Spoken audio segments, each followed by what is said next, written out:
At 23, Zara Williams had never been touched by a man. But somehow she was carrying the child of Korea's most dangerous crime boss who everyone knew could never have children. The fluorescent lights of Giovanni's upscale dining buzzed overhead as Zara Williams balanced yet another tray of overpriced entrees, her tired feet aching in second-hand shoes that pinched with every step. At 23, she should have been finishing college, maybe planning a future, dreaming of something more than survival. Instead, she was here, working her third job of the day while her mother lay dying 3 bus transfers away in a hospital bed they couldn't afford. Zara had perfected the art of invisible service over the past 8 months. Keep your head down, smile when necessary. Never make eye contact with the kind of men who frequented Giovanni's back rooms. She'd learned to recognize the dangerous ones by their expensive suits, the way other patrons stepped aside, the casual violence that seemed to follow them like cologne. Tonight felt different though, heavier somehow, like the air before a thunderstorm. Her natural hair was pulled back in a neat bun, professional but not eye-catching. Her dark skin showed the exhaustion of 18-hour days, but her movements remained graceful, deliberate. She'd inherited her mother's height and strength, standing nearly 5'8" with a presence that commanded respect even when she tried to remain unseen. The other servers whispered about her dedication, how she never called in sick, never complained, just showed up and worked with quiet determination that made managers love her and customers barely notice her. The medical bills had started small. A cough that wouldn't go away. Tests that revealed shadows on X-rays. More tests. Specialists. The word cancer had fallen into their lives like a boulder through thin ice, shattering everything they'd built. Stage 3 lung cancer, the doctors said. Treatable, if they could afford the $50,000 for the experimental treatment their insurance had denied. Without it, her mother had maybe 6 months. Zara had liquidated everything. Sold her laptop, her few pieces of jewelry, even the car she'd saved for 2 years to buy. She worked at the diner from 6 to noon, cleaned office buildings from 2 to 6, and served at Giovanni's from 7 until close. Every dollar went toward the fund she was building, but at her current pace, she'd need 3 years to save what her mother needed in 3 months. The debt collectors had found them anyway. Men with cold eyes and expensive shoes who explained very clearly that her mother's medical debt could be transferred, that there were other ways for a pretty girl to earn money quickly. Zara had slammed the door in their faces, but their business cards remained tucked in her apron pocket like poison, a reminder of exactly how desperate things had become. Her younger brother Marcus was 17, a senior in high school with a full ride to Washington State, if he could just make it through 1 more semester. The guidance counselor had called twice asking about family financial statements for his scholarship. Zara had lied both times, promising the paperwork would come soon. She couldn't let him know how close they were to losing everything. Tonight's shift had been typical chaos until table 12 was seated. Zara noticed the change immediately, the way the other servers suddenly found reasons to avoid that section of the dining room. The hostess, usually chatty and bright, had seated the party with nervous efficiency before retreating to the safety of her podium. Even the kitchen staff seemed quieter, more focused, as if trying to become invisible.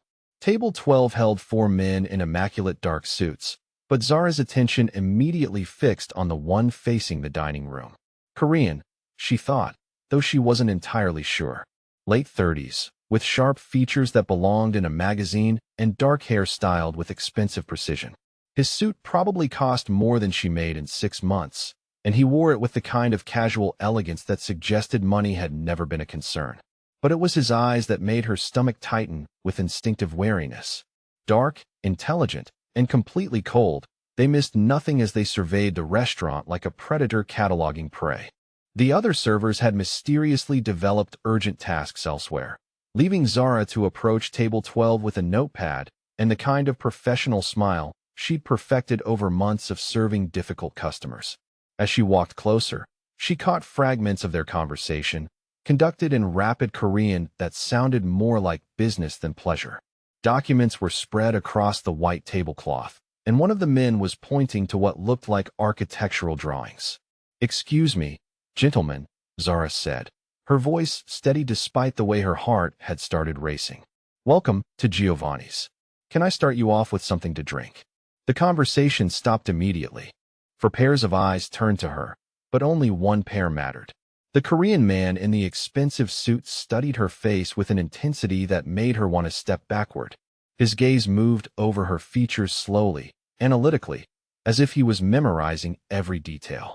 When he spoke, his English was perfect, cultured, with just the hint of an accent that made his voice deeper somehow. "Coffee," he said simply. "Black."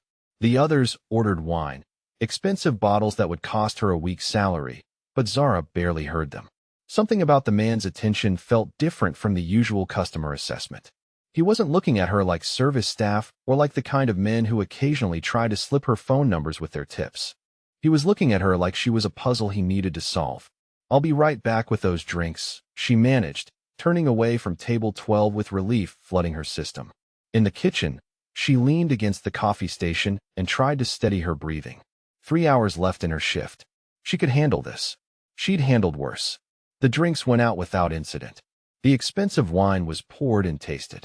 The coffee was accepted with a small nod that somehow felt more significant than it should.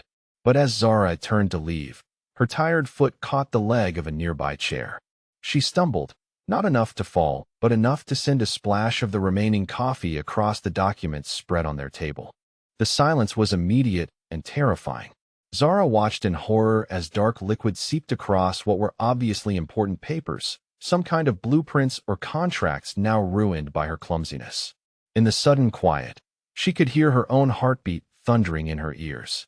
"Oh God, I'm so sorry," she whispered, grabbing napkins from her apron and trying to blot the mess. "I'm so sorry. Please, let me get you new copies. I can pay for reprinting. I'm sorry. I'm so sorry." She expected shouting. Violence. Stories about men like these always ended with broken bones and disappearances. Instead, there was just that same analytical gaze fixed on her face, watching her desperate attempts to fix what couldn't be fixed.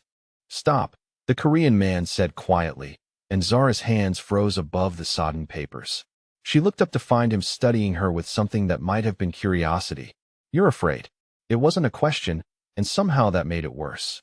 "Yes, sir," she whispered. "Please, I can replace whatever this was. I can work extra shifts. Please don't." "Don't what?" he asked, leaning back in his chair with the casual confidence of someone who had never needed to fear consequences. Zara's mouth opened and closed soundlessly. She didn't know how to finish the sentence because she didn't really know what she was afraid of. Only that men like him had the power to destroy lives like hers without thinking twice. The other diners had gone back to their conversations, but she could feel the weight of attention from surrounding tables, people pretending not to watch the drama unfolding at table 12. "What's your name?" he asked when she remained silent. "Zara Williams, sir." "How long have you worked here, Zara Williams?" 8 months, sir." He nodded slowly, as if her answer confirmed something he'd suspected. The ruined documents lay between them like evidence of her inadequacy, but his expression remained unreadable. Around them, the restaurant continued its expensive hum of conversation and clinking crystal, but their table felt isolated, suspended in a bubble of tension that made it hard to breathe. "Clean this up," he said finally, gesturing to the mess. "Then bring me a fresh cup. Black." "Yes, sir." "Thank you, sir," Zara managed, relief flooding through her like cool water. She gathered the soggy papers with careful hands, hyper-aware that she was holding thousands of dollars worth of ruined work. When she looked up, she found him still watching her, and something in his expression had shifted. Still analytical, but warmer somehow, as if she'd passed some kind of test she hadn't known she was taking. The rest of the evening passed in a blur of nervous energy. Zara brought fresh coffee, cleared plates, refilled water glasses, all while acutely aware of the man's presence at table 12. He spoke little during the meal, letting the others conduct their business while he observed the dining room with that same predatory awareness she'd noticed earlier. But twice, she caught him watching her specifically, and each time felt like a small electric shock running down her spine. When the party finally left, it was nearly midnight. Zara was cleaning their table when she found the business card tucked under the coffee cup. Expensive cardstock with simple black lettering that read Kong Taehyun followed by a phone number. Nothing else. No company name, no address, just a name and a way to reach him. She should throw it away.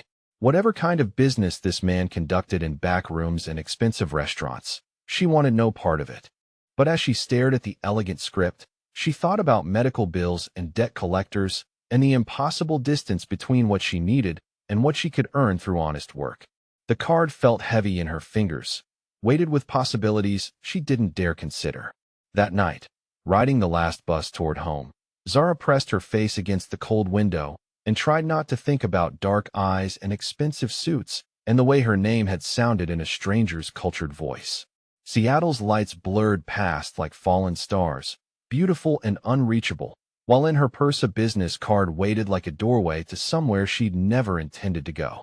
In a penthouse across the city, Kang Taehyun stood at floor-to-ceiling windows overlooking Elliott Bay and thought about a waitress who apologized like her life depended on it and moved through the world with the careful grace of someone who'd learned that survival required perfect invisibility. Tomorrow, he would learn everything there was to know about Zara Williams.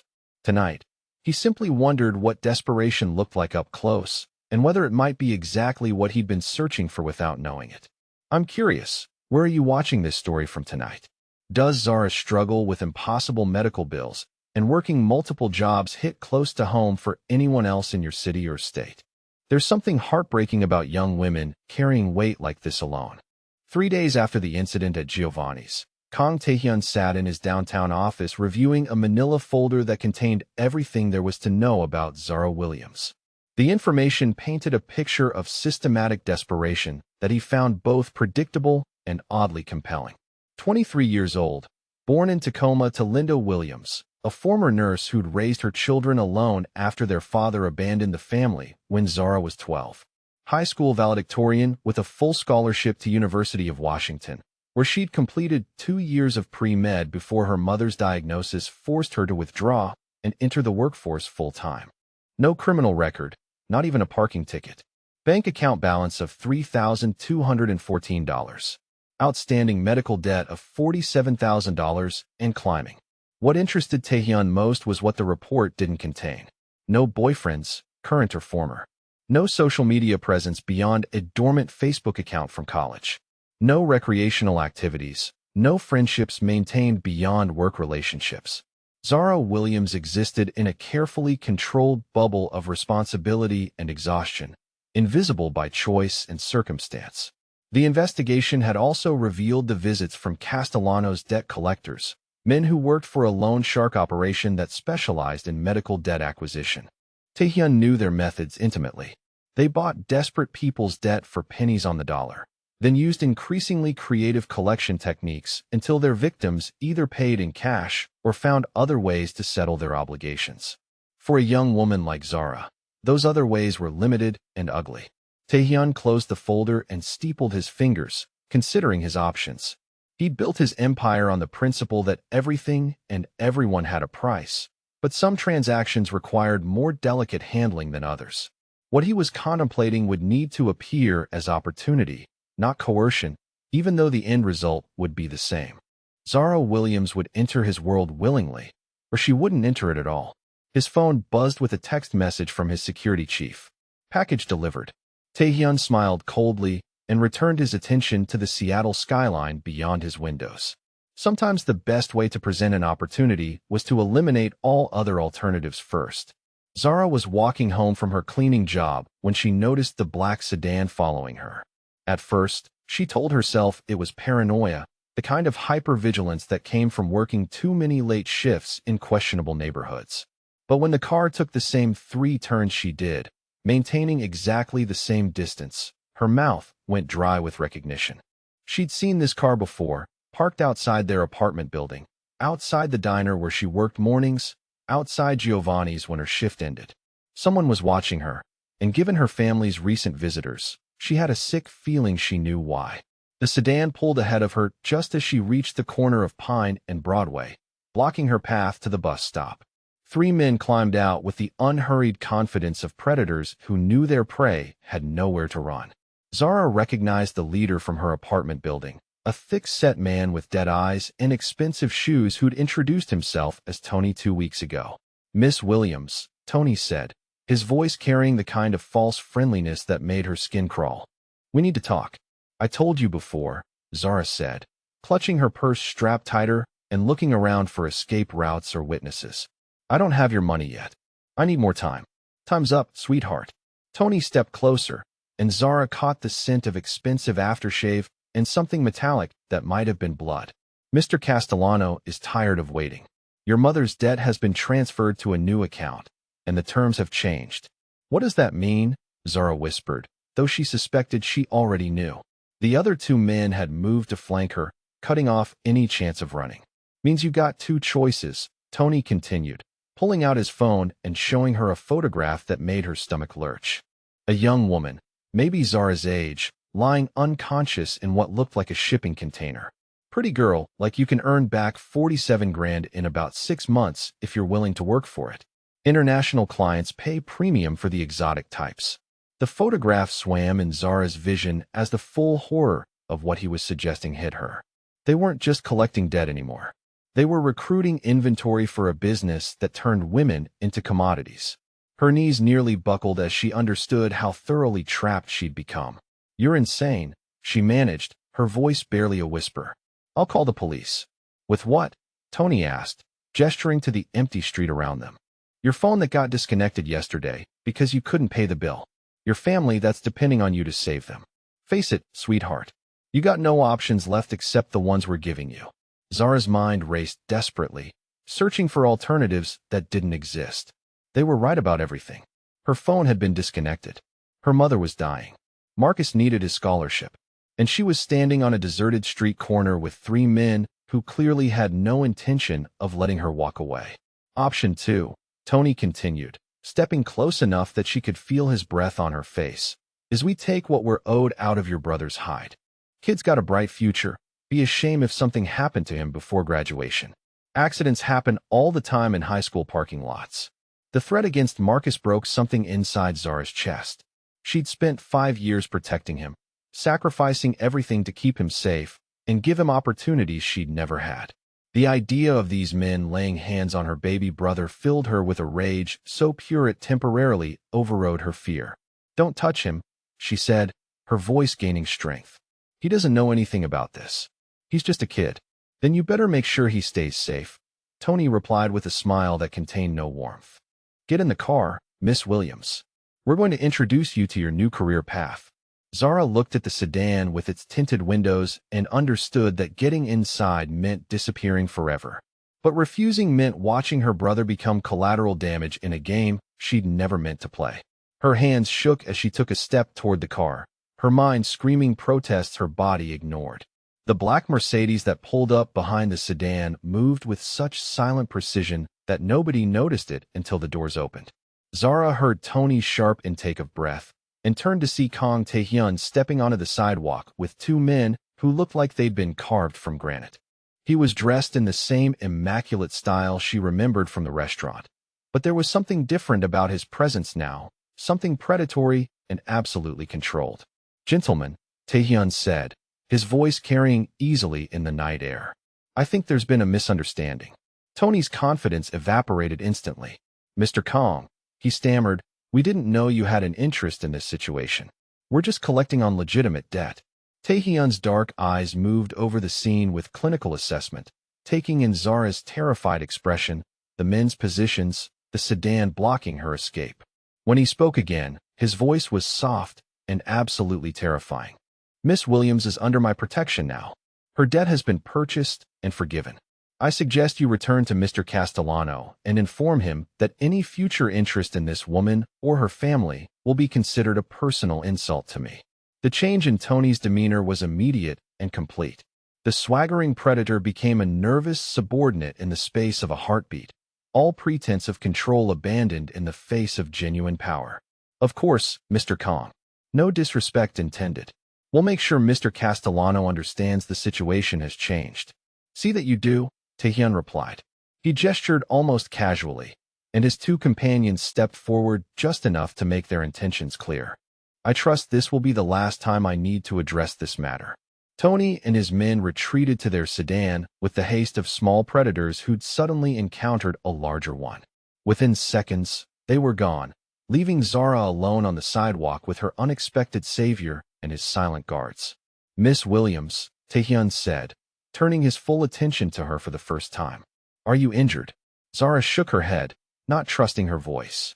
The adrenaline was starting to fade, leaving her shaky and slightly nauseous. She wanted to thank him, to ask what he'd meant about purchasing her debt, to understand what had just happened, but the words wouldn't come. "My car will take you home," he continued. "Tomorrow evening. I'd like you to join me for dinner to discuss your future. The restaurant at the Fairmont Olympic, 8 o'clock. It wasn't really a request, and they both knew it. Zara nodded numbly, still processing the fact that she was alive and free when moments ago she'd been preparing for a fate worse than death. "Thank you," she whispered. "Don't thank me yet," Taehyun replied, and something in his tone made her look up sharply.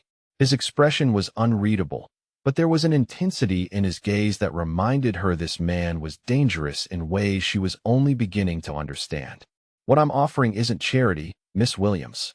Nothing in my world ever is." He climbed back into the Mercedes, leaving Zara on the sidewalk with questions multiplying in her mind like fractals. One of his men held open the door of a second car, clearly waiting to escort her home as promised. She got in without argument, too exhausted and overwhelmed to do anything else. As they drove through Seattle's quiet streets, Zara stared out at the city lights and tried to make sense of what had just occurred. She'd been saved, that much was clear, but by whom and at what cost? Kang Taehyun had appeared like some dark angel, eliminating her immediate danger with a few quiet words. But men like him didn't perform miracles without expecting something substantial in return. Tomorrow, she would learn exactly what she owed him. Tonight, she could only be grateful that she was alive to worry about it. The Fairmont Olympics dining room had felt like stepping into another world, all crystal chandeliers and hushed elegance that made Zara acutely aware of her discount dress and secondhand shoes. Kang Taehyun had been waiting at a corner table, somehow managing to look both perfectly at ease and utterly out of place among the restaurant's refined atmosphere. When he'd outlined his proposition, his voice had been as controlled and businesslike as if he were discussing stock options rather than fundamentally altering her life. $100,000 immediately, plus full payment for her mother's treatment and her brother's college education. In exchange, she would live in his family compound and serve as caretaker for his 86-year-old grandmother, who spoke only Korean and required constant companionship. The old woman suffered from mild dementia and had driven away 3 previous caregivers with her demanding personality and refusal to accept help from strangers. The terms had been explicit: complete loyalty, absolute silence about anything she witnessed or overheard. She would learn Korean to communicate effectively with his grandmother. She would live in the family compound for security reasons, in her own quarters, but under constant protection. Any betrayal of trust would void the contract and result in consequences he'd left deliberately unspecified, but chillingly clear. Zara had signed the papers that night, her hand trembling slightly as she wrote her name on documents that would transform her from struggling waitress to kept woman in the span of a signature. 3 days later, she'd moved into the most beautiful prison she'd ever seen. 3 months had passed since that dinner, and Zara Williams had discovered that falling in love with a monster was surprisingly easy when he showed you glimpses of the man hidden beneath the carefully constructed facade. The Kang family compound occupied 2 acres in Seattle's exclusive Magnolia neighborhood, hidden behind high walls and electronic gates that opened only for recognized vehicles. The main house was a masterpiece of modern architecture and traditional Korean design, all clean lines and natural materials that somehow managed to feel both imposing and welcoming. Zara's quarters were in the East Wing, a suite of rooms that included a bedroom, sitting area, and private bathroom larger than the apartment she'd shared with her mother and brother. But it was the woman she'd come to know as Halmoni who had made the house feel like home. Kang Young-soon was 86 years old, barely 5 feet tall, and possessed of a will that could have moved mountains through sheer stubborn determination. She'd greeted Zara's arrival with deep suspicion, firing rapid Korean at her grandson and occasionally jabbing a gnarled finger in Zara's direction while clearly expressing opinions that didn't require translation. It had taken 2 weeks for Halmoni to grudgingly accept Zara's presence, another month for her to begin teaching her Korean phrases with the patience of someone who'd once been an educator, and 6 weeks before she'd started calling her child in the same tone she used for Taehyun. Now, at the 3-month mark, Zara could hold basic conversations, understand most of what was said around her, and had somehow become the center of an old woman's carefully ordered universe. Halmoni was reading in the sunroom when Zara brought her afternoon tea, settling the tray on the small table beside her chair with practiced efficiency. The old woman looked up from her book, a Korean romance novel that she claimed was educational literature, and smiled with the kind of warmth that had taken months to earn. "How is your mother today?" Halmoni asked in Korean, her voice carrying the genuine concern that had surprised Zara from their first real conversation. "The doctors are pleased with her progress," Zara replied in careful Korean, still proud of her ability to navigate the language that had seemed impossible just months ago. "The treatment is working. She may be home by Christmas." Halmoni nodded approvingly, reaching out to pat Zara's hand with fingers that felt like rice paper but carried the strength of decades. "Good. Family must stay together." She paused, studying Zara's face with the sharp intelligence that dementia hadn't touched. "You look tired, child. Are you sleeping?" It was a loaded question. Zara had been sleeping poorly for weeks, her dreams filled with dark eyes and gentle hands and possibilities she didn't dare examine in daylight. Living in the same house as Kang Tae-hyun, seeing him every day in unguarded moments, had complicated her feelings in ways she hadn't anticipated when she'd signed those papers. "I'm fine, Halmoni. Just grateful to be here." The old woman made a sound that clearly indicated she wasn't fooled, but let the subject drop in favor of more pressing concerns. "Taehyun comes home early today. He promised to read me the newspaper. The boy works too much, but he keeps his promises to family." Zara had learned that Halmoni's casual references to family now included her, a development that should have felt presumptuous, but instead filled her with warmth she'd never expected to find in a house built on secrets and controlled violence. She'd also learned that watching Kang Tae-hyun with his grandmother was like seeing behind a mask he wore for the rest of the world. With Halmoni, he was patient, gentle. He brought her favorite pastries from a bakery in Koreatown, read to her in Korean when her eyes grew tired, and listened to stories about his childhood with the kind of attention that suggested he'd never heard them before. It was during these quiet family moments that Zara had begun to see past the dangerous reputation and expensive suits to something unexpectedly human underneath. She'd also learned about the illness that had shaped his life in ways she was only beginning to understand. Halmoni had told her the story one evening when Taehyun was away on business, her voice soft with old pain as she described her grandson's childhood battle with meningitis at the age of 12. "Nearly died," Halmoni had whispered, her hands working prayer beads worn smooth by decades of worry. "So sick for so long. Doctors said many things might be damaged. His mind was fine, blessed be, but other things. His parents, my son and daughter-in-law, they were told he might never have children. After that, they looked at him differently, like he was broken somehow." The revelation had explained so much about Taehyun's careful isolation, his focus on building an empire rather than a family, the way he sometimes looked at children with a longing he probably didn't realize was visible. It also explained why a man who could have any woman he wanted remained conspicuously single, surrounding himself with business associates and employees rather than anyone who might expect the kind of future he believed he couldn't provide. Zara was arranging fresh flowers in the main living room when she heard his car in the driveway, the quiet purr of an expensive engine that had become as familiar as her own heartbeat. Through the floor-to-ceiling windows, she watched him climb out of the sleek black sedan, his movements carrying the same controlled precision she'd noticed that first night at Giovanni's. He was still in his business suit, charcoal gray today with a tie she'd helped Halmoni choose from his collection that morning. "Good evening," he said as he entered the house, his voice carrying the slight weariness that came at the end of long days spent managing an empire she was learning to understand in pieces. "How is Halmoni today?" "Reading romance novels and pretending they're literature," Zara replied, earning one of his rare genuine smiles. "She's in the sunroom waiting for you to read the newspaper. Fair warning, she has opinions about the mayor's transportation proposal." "She always has opinions," Taehyun said, loosening his tie with unconscious elegance. "It's one of her most endearing qualities." "Have you eaten?" The question had become routine over the past month, part of their gradually developing domestic rhythm that felt both natural and impossibly intimate. Zara had stopped eating alone in her quarters sometime in the second month, gradually joining him for quiet dinners where they discussed books, current events, and her progress with Korean. The conversations had evolved from polite exchanges to something approaching friendship, though the undercurrent of attraction that hummed between them made calling it friendship feel inadequate. "I waited for you," she admitted, then felt her cheeks warm at how that sounded. "I mean, Halmoni wanted us to eat together tonight. She made me promise to make sure you actually ate instead of just drinking coffee and calling it dinner." Taehyun's expression softened in the way that made her chest tight with unnamed emotions. "She takes good care of us both, doesn't she?"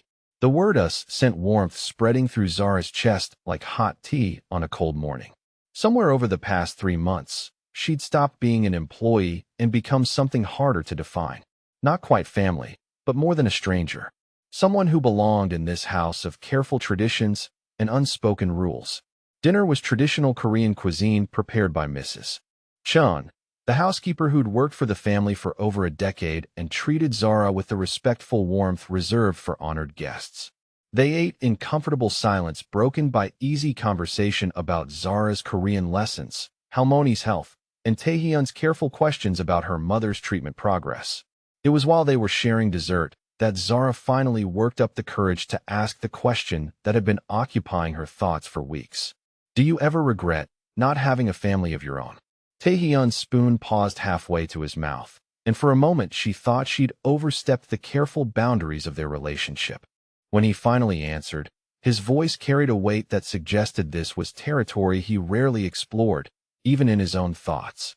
"You can't regret something that was never a possibility," he said quietly. "I learned early that some dreams are better abandoned than pursued." "But what if the doctors were wrong?" Zara pressed, driven by something she couldn't name. "What if there was still a chance?" He looked at her then with an intensity that made her breath catch, and she realized they were no longer talking about hypothetical futures. The space between them seemed to contract, charged with possibility and the kind of careful tension that came from months of living in proximity while pretending not to notice the pull between them. "Zara," he said, her name carrying a warning she chose to ignore. "You don't understand what kind of man I am. What kind of life this is." Instead of responding with words, she reached across the table and covered his hand with hers, feeling the way his breath hitched at the simple contact. His hands were elegant, long-fingered and surprisingly warm, with calluses that spoke of violence she'd never witnessed but always sensed. "I understand that you read to your grandmother every evening," she said softly. "I understand that you made sure my mother got the best doctors in the city. I understand that you've given me a life I never thought possible and asked for nothing in return except loyalty I was already prepared to give." Taehyun turned his hand beneath hers, their fingers intertwining with a rightness that made her heart race. For the first time since she'd known him, his careful control seemed to be slipping, revealing something raw and desperate underneath. "You deserve better than this," he whispered. "Better than a man who built his fortune on violence and moral compromises. Better than someone who can't promise you the future you should have." Instead of arguing, Zara leaned forward and kissed him with all the courage she'd been building for 3 months of stolen glances and accidental touches. His lips were soft and warm, and for a heartbeat he remained perfectly still, as if afraid that moving would break whatever spell had brought them to this moment. Then he was kissing her back with an intensity that stole her breath and made her understand why women wrote poetry about love and destruction in the same stanza. His hand came up to cup her face with a tenderness that somehow made the kiss more devastating than passion alone could have achieved. When they finally broke apart, both breathing hard, Taehyun rested his forehead against hers and closed his eyes as if he could hold this moment against whatever reality was waiting beyond it. "This complicates things," he murmured, his thumb tracing her cheek with reverent care. "Everything worthwhile is complicated," Zara replied, surprised by her own boldness. "Besides, I think we passed simple the day you eliminated 3 debt collectors with a phone call." He laughed, the sound rusty with disuse but genuine in a way that made her chest tight with emotion. When he opened his eyes, they were warm and unguarded and full of promises he was afraid to make. "I can give you security, Zara. Protection. Anything money can buy. But I can't give you children. I can't give you the kind of normal life you deserve. If you stay with me, this is all there will ever be." She kissed him again, softer this time, answering without words because some truths were too important for language. When she pulled back, she saw wonder in his expression, as if he couldn't quite believe that someone might choose him despite his limitations rather than because of his power. "Then I guess we'll have to make this enough," she whispered, and felt something fundamental shift between them, like tumblers falling into place in a lock that had been waiting years to open. The week following their first kiss had been a careful dance of stolen moments and restrained touches, both of them navigating new territory with the caution of people who understood that some lines, once crossed, changed everything forever. Taehyun had been even more attentive than usual, bringing her favorite tea without being asked and lingering longer during their evening conversations. But he'd made no move to repeat the intimacy they'd shared over dessert. It was Zara who finally broke the careful détente between them. She found him in his study on a Thursday evening, the room illuminated only by the desk lamp as he reviewed documents that never seemed to diminish no matter how many hours he spent working. He looked up when she entered, and something in her expression made him set down his pen with the careful attention he gave to potentially dangerous situations. "I've been thinking," she said, settling into the chair across from his desk with a composure that belied the racing of her heart. "About what you said, about limitations and what you can offer." Taehyun leaned back in his chair, his dark eyes never leaving her face.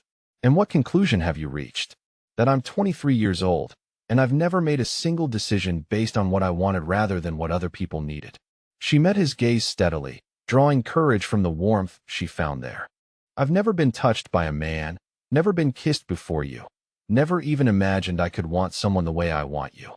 The confession hung between them like a bridge she was afraid to cross, but Taehyun's expression softened with something that might have been reverence. He stood and moved around the desk until he was close enough to touch, though he kept his hands carefully at his sides. "Zara," he said quietly, "you don't understand what you're asking for." "I understand perfectly," she replied, rising to meet him. "I understand that you think you're broken somehow, that you believe you can't give me everything I might want in life. But what if what I want is you, exactly as you are, for whatever time we have together?" His control cracked visibly at her words, something raw and desperate flickering across his features before he could mask it. When he reached for her, it was with trembling hands and a reverence that made her chest tight with emotion. "Are you certain?" he whispered, his forehead resting against hers. "Once we cross this line, I won't be able to let you go. I won't be able to pretend I don't need you." "Then don't," she said simply, and kissed him with all the courage and certainty she'd been building for months. Their first night together was everything she'd dreamed and nothing like she'd expected. Taehyun loved her with a tenderness that bordered on worship, his hands and mouth mapping every inch of her skin as if he were memorizing her against some future loss. He was patient with her inexperience, gentle with her nervousness, and when he finally claimed her completely, it was with a reverence that transformed what could have been mere physical pleasure into something approaching the sacred. Afterward, as they lay tangled together in his enormous bed, Zara traced patterns on his chest and marveled at how right this felt, how perfectly she seemed to fit against his side, as if she'd been designed for exactly this purpose. "I never thought," Taehyun murmured into her hair, his voice rough with satisfaction and something deeper. "I never thought I could feel like this." "Like what?" she asked, pressing a kiss to the hollow of his throat. "Human," he replied simply, and she understood exactly what he meant. The following weeks passed in a haze of stolen happiness that felt almost too good to be real. Their relationship remained a carefully guarded secret, known only to Halmoni, who'd taken one look at them during breakfast and announced her approval in rapid Korean that had made Taehyun blush like a schoolboy. During the day, they maintained the fiction of employer and employee, but their nights belonged entirely to each other. Taehyun had also quietly arranged for Zara to resume her education, enrolling her in online courses that would allow her to complete her degree while maintaining her responsibilities to his family. The gesture had moved her to tears, not just for the opportunity itself, but for what it represented about how he saw their future together. He'd never spoken of love, and neither had she, but it lived between them in shared glances and gentle touches, and the way he held her each night as if she might disappear before morning. It was present in the way he brought her coffee exactly how she liked it, and in the way she'd learned to read his moods from the set of his shoulders when he came home from particularly difficult days. It was also during this period of contentment that the first warning signs began to appear. Zara noticed the black car parked across from the compound gates on a Tuesday morning, its windows too dark to see inside, but its presence somehow menacing. When she mentioned it to Taehyun, his expression had grown cold in a way that reminded her exactly what kind of man she'd fallen in love with. Stay close to the house until further notice, he'd told her, his voice carrying the kind of authority that brooked no argument. Don't go anywhere alone, not even to the garden. The car disappeared that afternoon, but others took its place over the following days. Different vehicles, different locations, but always watching. Taehyun increased security around the compound, adding guards she never saw, but somehow always felt, and his business calls became longer and conducted in rapid Korean that her improving language skills couldn't quite follow. Someone is testing our defenses, he'd explained during one of their late-night conversations, seeing if there are vulnerabilities they can exploit. What kind of vulnerabilities, she'd asked, though she suspected she already knew. You, he'd replied with brutal honesty. They know I care about you now. That makes you a weapon they can use against me. The idea that her presence in his life had somehow made him weaker was a bitter pill to swallow. But Zara had lived long enough in his world to understand the cruel mathematics of power and leverage. Love was liability when you had enemies, and men like Taehyun always had enemies. It was 3 weeks after the surveillance began that Zara realized she'd missed her period. At first, she attributed it to stress. The constant vigilance, the awareness that she was being watched and evaluated by hostile forces, the pressure of living a double life where she had to pretend not to love the man whose bed she shared every night. Stress could disrupt all kinds of body functions, and her cycle had never been particularly regular anyway. But when a second week passed without any sign of her monthly bleeding, a cold knot of possibility began forming in her stomach. She stared at her reflection in the bathroom mirror and tried to remember exactly when her last period had been, counting backward through weeks that seemed to blur together in a haze of new love and constant fear.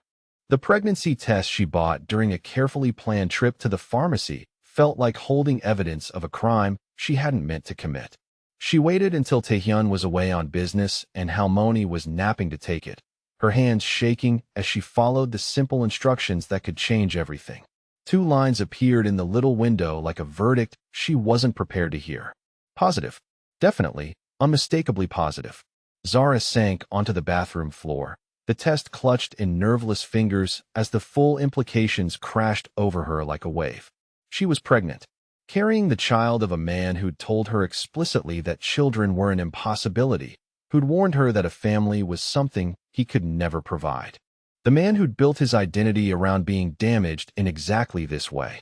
Her first instinct was denial. The test had to be wrong. False positives happened, didn't they? Maybe stress could cause hormonal fluctuations that confused pregnancy tests. Maybe her body was playing some kind of cosmic joke that would resolve itself if she just ignored it long enough. But deep in her bones, she knew it was true. The exhaustion she'd been attributing to late nights and emotional strain. The way certain foods had started making her nauseous. The strange sensitivity to smells that had been developing over the past few weeks. Her body had been trying to tell her what her mind refused to accept. She was carrying Kang Taehyun's child, the child he believed he could never father, the family he'd convinced himself was impossible. And she had absolutely no idea how to tell him without destroying everything they'd built together. The sound of his car in the driveway sent panic shooting through her system. She shoved the pregnancy test into the back of her bathroom drawer and splashed cold water on her face, trying to compose features that felt too revealing, too transparent. When she met him at the door with her usual smile and evening greeting, she wondered if he could see the secret burning behind her eyes like a fever. That night, lying in his arms as he slept peacefully beside her, Zara stared at the ceiling and tried to imagine a conversation that wouldn't end with him questioning her faithfulness or feeling like she'd somehow tricked him into a situation he'd never wanted. The child growing inside her was a miracle he'd stopped believing in, a possibility that could either heal old wounds or tear apart everything they'd found together. By morning, she still hadn't figured out how to bridge the gap between impossible and true, between what he believed about himself and what she carried in her body like proof of a different story entirely. All she knew was that some secrets were too large to keep forever, and time was a luxury she no longer possessed. Zara had been carrying her secret for 2 weeks when her body betrayed her in the most public way possible. She was serving Halmoni breakfast when the smell of green tea, something she'd enjoyed every morning for months, hit her like a physical blow. The nausea rose so suddenly and violently that she barely made it to the bathroom before emptying her stomach with a force that left her shaking and weak. When she emerged, pale and trembling, she found Taehyun waiting in the hallway with an expression of barely controlled concern that made her chest tight with guilt. He'd returned from his business trip the night before, and she'd somehow managed to hide her condition through careful timing and sheer determination. But her luck had clearly run out. "You're sick," he said, reaching out to touch her forehead with gentle fingers that somehow felt like an accusation. "How long have you been feeling unwell?" "It's nothing," she managed, trying to move past him toward the kitchen where Halmoni would be wondering about her sudden disappearance. "Just something I ate." Taehyun's hand caught her arm with careful pressure, stopping her retreat without causing pain. His dark eyes studied her face with the analytical intensity she remembered from their first meeting, cataloging details she couldn't hide no matter how hard she tried. "You've been tired for weeks," he said quietly. "I've watched you fall asleep during conversations, seen you push food around your plate instead of eating. This isn't sudden illness, Zara. This is something you've been hiding from me." The accuracy of his observation made her stomach lurch again, though whether from pregnancy or panic she couldn't tell. She'd underestimated how well he'd learned to read her over the months they'd been together, how carefully he'd been watching her even when she thought he was distracted by business concerns. "I'm fine," she insisted, but even she could hear how weak the protest sounded. "Really, it's just stress from everything that's been happening." Taehyun's expression softened at the mention of stress, and she knew he was thinking about the surveillance, the constant threat of danger that had shadowed their lives for weeks. His guilt over putting her at risk was something she'd learned to recognize, a weight he carried in the set of his shoulders and the careful way he touched her, as if she might break under the pressure of his world. "You're seeing Dr. Kim today," he said with the quiet authority that made arguing futile. "I'll have the car ready in an hour." The ride to the medical clinic passed in tense silence, Zara's mind racing through possible explanations that didn't involve pregnancy, while Taehyun sat beside her radiating the kind of controlled worry that meant he was prepared to tear the world apart if someone had hurt what belonged to him. Dr. Kim was the family physician who'd treated Halmoni for years, a discreet man who asked no questions about the source of injuries or the need for confidentiality. The examination was thorough and professional, but Zara felt every minute of it like torture as Dr. Kim checked her temperature, listened to her heart, and asked questions about her symptoms that led inevitably toward the truth she wasn't ready to share. When he requested a urine sample for testing, she knew her time had run out. Taehyun was pacing the small waiting room like a caged predator when Dr. Kim finally emerged from his office, his expression carefully neutral in the way of medical professionals who'd learned to control their reactions to unexpected news. The two men spoke in rapid Korean that Zara's improving language skills couldn't quite follow, but she caught enough to understand that the conversation was moving in exactly the direction she'd feared. When Taehyun turned to look at her, his face had gone completely white, his usual composure shattered by whatever Dr. Kim had told him.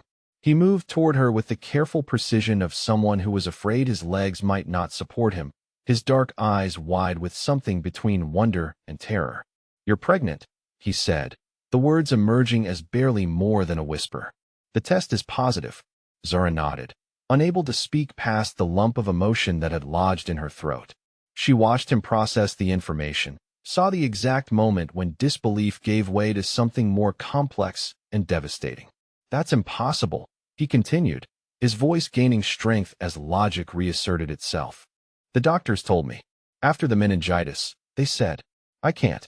Dr. Kim cleared his throat gently, drawing their attention back to his professional assessment. The childhood illness did cause scarring, but not complete sterility. Stress, emotional distance, and psychological barriers can significantly impact fertility. The changes in your life over the past few months, the emotional connection, the reduced stress levels, All of these factors could have improved your body's ability to conceive. Taehyun sank into the chair beside Zara, as if his legs had simply given out, his hands shaking as he reached for hers with desperate intensity. She could see him struggling to process information that contradicted everything he'd believed about himself for over 20 years. "You're carrying my child," he said, wonder creeping into his voice as the reality began to penetrate. "My child. Something I never thought. Something impossible." The tears she'd been holding back for weeks finally spilled over as she watched the man she loved grapple with the gift she'd been terrified to give him. When he pulled her into his arms, it was with a reverence that made her chest tight with overwhelming emotion. "You're mine," he whispered against her hair, his voice rough with feeling. "Completely mine now. You and our child. No one touches what belongs to me. No one." The possessive declaration should have frightened her, but instead it filled her with a relief so profound she nearly sobbed. He wanted this. Wanted them. The miracle growing inside her wasn't a burden or a complication, but confirmation of something he'd given up hoping for. Dr. Kim discreetly withdrew to give them privacy, but returned within minutes with prenatal vitamins and a list of precautions that seemed to include avoiding everything that might possibly pose a risk to the pregnancy. Taehyun absorbed every word with the intensity of someone studying for the most important exam of his life, asking questions that revealed both his complete ignorance about pregnancy and his fierce determination to protect what was his. The drive home should have been filled with joy and planning for their future, but instead the atmosphere in the car grew increasingly tense as Taehyun's phone buzzed with messages that made his expression darker with each notification. By the time they reached the compound gates, he was radiating the kind of cold fury that made smart people step out of his way. The attack came 3 days later, during the narrow window of time when Taehyun was in a meeting across town and Zara was alone except for the household staff. She'd been reading in the garden, enjoying the afternoon sunshine and the strange new awareness of the life growing inside her, when the power to the compound was cut with surgical precision. The silence that followed was wrong in ways that made her skin crawl. No electronic hums, no security system indicators, no normal sounds of a house functioning as it should. When armed men emerged from the landscaping like shadows given form, Zara understood that someone had been planning this assault for weeks. There were 4 of them, moving with military precision toward the house, where she sat frozen with terror and protective instinct warring in her chest. The baby. She had to protect the baby. The thought galvanized her into action, sending her racing toward the house and the panic room Taehyun had shown her but hoped she'd never need. She almost made it.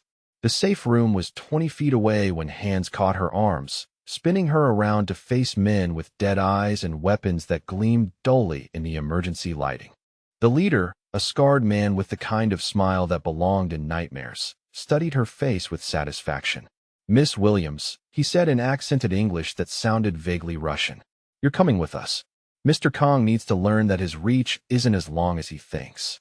Zara's fear transformed into fury, so pure it surprised her with its intensity.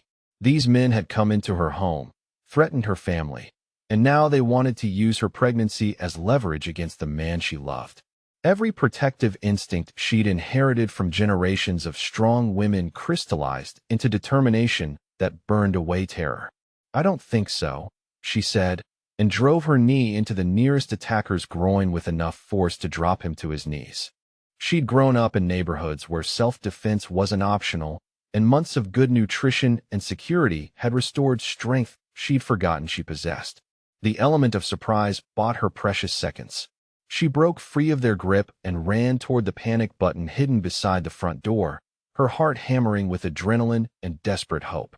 If she could trigger the alarm, if she could alert Taehyun's security network, maybe she could save herself and the child she was carrying. The gunshot that shattered the door frame inches from her head sent her diving for cover behind an antique table that probably cost more than most people's cars. Splinters of wood and crystal rained down around her as more shots followed, systematic and controlled, designed to pin her down rather than kill her outright. "They want me alive," she realized with cold clarity. "They need me undamaged to use against Taehyun." The knowledge gave her a slim advantage, but not much of one against trained killers who were rapidly closing off her escape routes.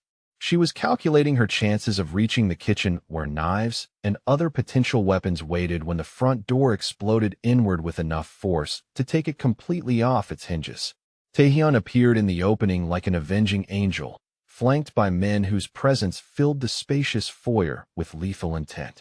The transformation in him was immediate and terrifying. The gentle man who read to his grandmother and brought her tea became something else entirely, something that moved with predatory grace and eliminated threats with surgical efficiency. She watched him kill 2 men with his bare hands, brutal and quick, while his associates handled the others with similar professionalism. When the violence ended, the house felt different somehow, charged with the aftermath of controlled destruction. Taehyun moved through the carnage toward her with single-minded focus, his expensive suit torn and bloodied, his face a mask of barely contained fury that didn't soften until he was close enough to touch her. "Are you hurt?" he demanded, his hands moving over her body with desperate intensity, checking for injuries she might not have noticed in the adrenaline of combat. "Did they touch you? Did they hurt the baby?" "We're okay," she managed, though her voice shook with reaction. "They wanted me alive. For leverage." The cold smile that crossed his features was the most terrifying thing she'd ever seen, and she understood in that moment exactly why his enemies feared him. This was the man who'd built an empire on calculated violence, who commanded respect through superior force and absolutely ruthless efficiency. "They made a mistake," he said quietly, pulling her against his chest with careful tenderness that contrasted starkly with the destruction around them. "They targeted what's mine. Now they'll learn why that was the last mistake they'll ever make." That night, as emergency crews removed bodies and security experts swept the compound for additional threats, Taehyun held her against his chest and spoke words that changed everything between them. "Marry me," he said into the darkness of their bedroom, his voice rough with emotion. "Not because of the baby, though I want our child to have my name and my protection. Marry me because I can't live in a world where someone might take you away from me. Because you and our baby are the only things that matter anymore." Zara turned in his arms to see his face in the dim light filtering through security floodlights outside. His expression was vulnerable in ways she'd never seen, open and desperate and terrifyingly honest. "Yes," she whispered, sealing their fate with a word that felt like a promise and a prayer combined. "Yes to everything. Yes to you. Yes to us. Yes to whatever comes next." Outside, Seattle slept peacefully, unaware that the balance of power in its underworld had shifted permanently. Inside the compound, 2 people who'd found impossible love in a world built on violence planned a future that would be worth any price they had to pay to protect it. The systematic destruction of the Volkov Syndicate took Kang Taehyun exactly 72 hours to complete. Zara learned this not from him directly, but from the careful way tension drained from the household staff and the gradual disappearance of the extra security measures that had turned their home into a fortress.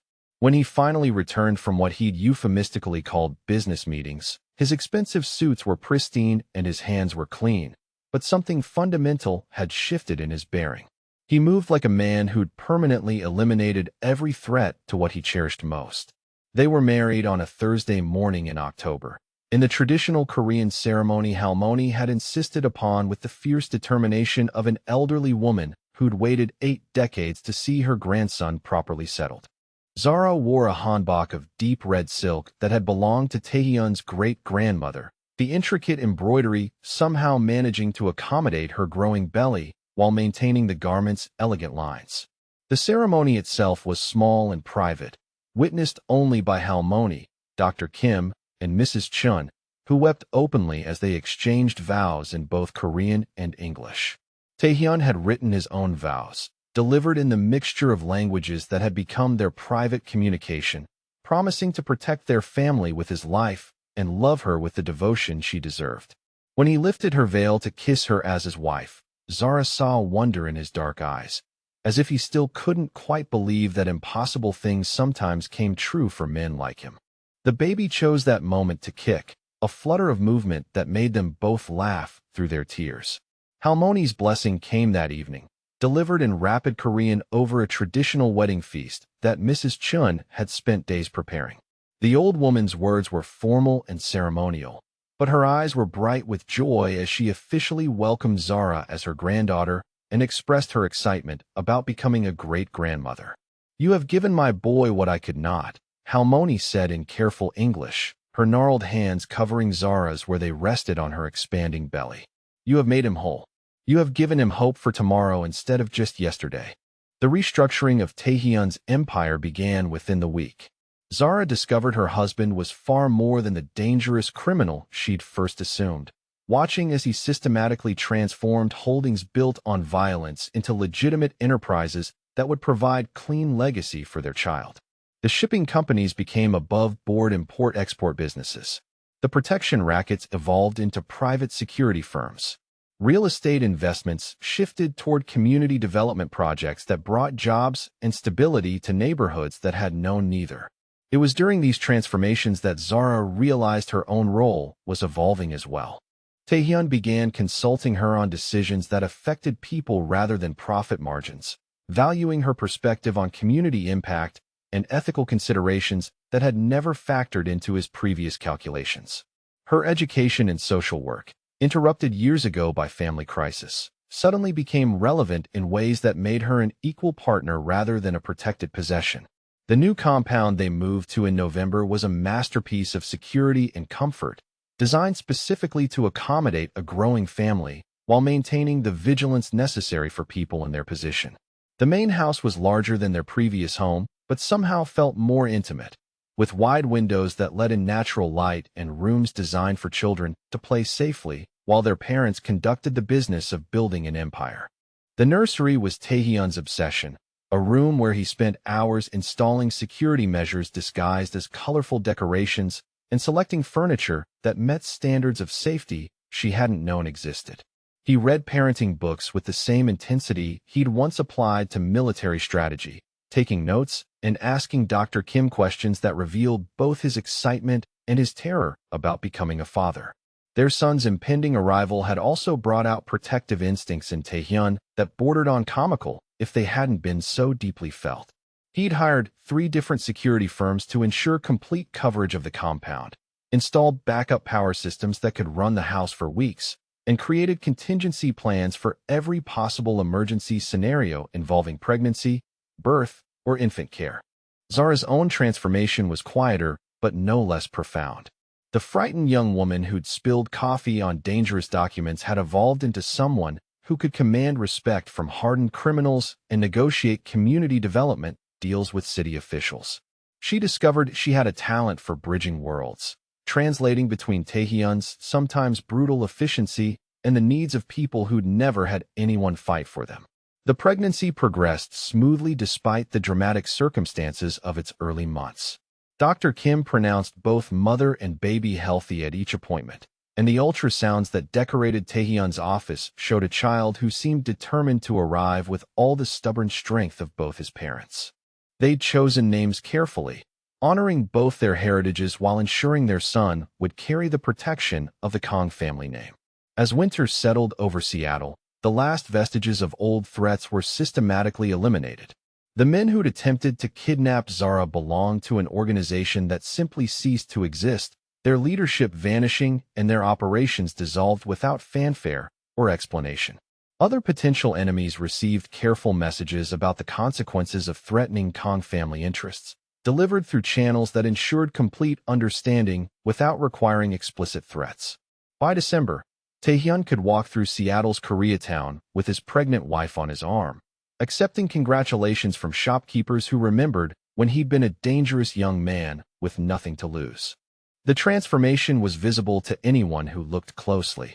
The way he carried himself differently now, more grounded and purposeful, as if love had given weight to a man who'd previously lived like he had nothing worth protecting. The baby was due in late February, and as the date approached, Taehyun's nervous energy reached levels that amused everyone except him. He'd memorized the route to the hospital, timed it during different traffic conditions, and arranged for police escorts that could clear the roads if necessary. Dr. Kim had assured them repeatedly that first babies rarely arrived with dramatic urgency, but Taehyun was prepared for every contingency anyway. It was during one of these preparation sessions that Zara finally understood the magnitude of what they'd built together. She watched her husband, the former crime boss turned devoted father-to-be, practicing diaper-changing techniques on a stuffed animal while Halmoni offered commentary in Korean, and realized that this was what happiness looked like. Messy, complicated, built on the ruins of what they'd been before they found each other, but absolutely real. The compound's security monitors showed Seattle spread out beyond their walls, the city lights twinkling like scattered diamonds in the winter darkness. Somewhere out there were people who still feared the Kong name. Criminals who gave their operations wide berth. Competitors who'd learned not to test boundaries that were defended with absolute ruthlessness. But inside their walls, there was only warmth and preparation and the quiet joy of a family waiting to become complete. Zara stood at the nursery window, one hand resting on her belly where their son shifted and turned in the cramped space that had become too small for his ambitions. Behind her, she could hear Taehyun's voice as he read evening reports, conducting business with the same efficiency he'd always possessed, but with an underlying contentment that was new and precious. 8 months ago, she'd been a desperate woman with no options and no hope, serving coffee to dangerous strangers while her world crumbled around her. Now she was the wife of one of Seattle's most powerful men, carrying his child, partnering in enterprises that affected thousands of lives, protected by love that had proven stronger than violence and more enduring than the forces that had tried to tear them apart. The baby kicked again, a strong flutter that reminded her of his father's presence, demanding and persistent and absolutely certain of his welcome in the world they'd prepared for him. She smiled and whispered a promise in Korean, words Halmoni had taught her for speaking to unborn children, assurance that he was wanted and loved, and that his parents would move heaven and earth to keep him safe. Tomorrow would bring new challenges, new threats to manage, new aspects of their legitimate empire to oversee. But tonight, in a house filled with love and anticipation and the kind of security that came from being absolutely claimed by someone willing to kill for your safety, Zara Williams Kong rested her hand on her belly and marveled at the impossible life she'd somehow found. The doctors had said it was impossible. The world had said they were wrong for each other. But sometimes miracles happened when you stopped believing in them and started creating them instead, one careful choice at a time, until the impossible became inevitable and the life you'd never dared dream became the only reality that mattered. I have to ask, how many of you watching this believe in second chances and love that can transform even the most dangerous situations? Have you ever experienced or witnessed the kind of connection that makes someone willing to change their entire world for another person? Stories like Zara and Taehyun's remind us that sometimes the most unexpected love becomes the most powerful force for change in our lives.